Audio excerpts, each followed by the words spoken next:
Manood tayo ng video mga idol. Itong gagawin natin ay gagawa siya ng water supply or water source punta doon sa lugar niya o doon sa bahay nila. Pinutol niya yung mga sobrang bakal mga idol, tapos pinalot niya ng clean sheet na ginawa niyang formas, sabay binuhusan. At yan ang magiging pundasyon ng kanyang gagawin na parang Ferris wheel na umiikot. Tapos lalagyan niya ng mga hose.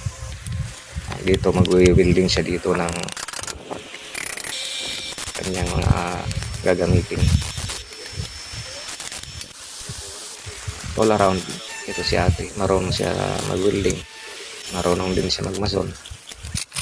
Siyempre marunong din karpintero.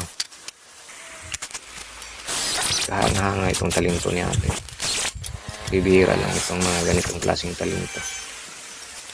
Ayan, tapos na nilagyan niya na ng hose. Yan mga idol.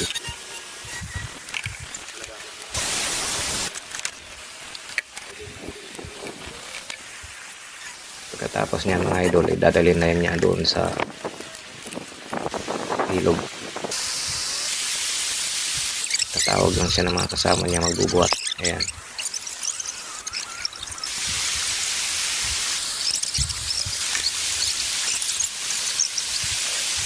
Nailagay na nila mga idol. Ang susunod naman na gagawin niya dyan mga idol, gagawa pa siya ng isa, pero this time hindi na pang ng tubig.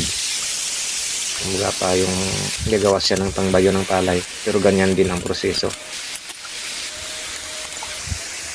kasi doon sa kanila siguro malayo ang pagkikiskisan ng palay, so gagawa na lang siya dito ng ganyan para hindi na kailangan pumunta ng bayan o sa ibang barangay para magpakiskis.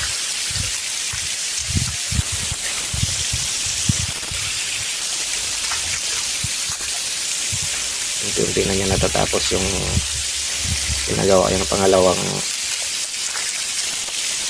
roleta mga idol.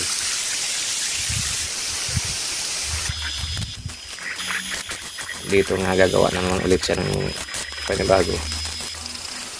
Ito na yung pangalawang gagawin niya.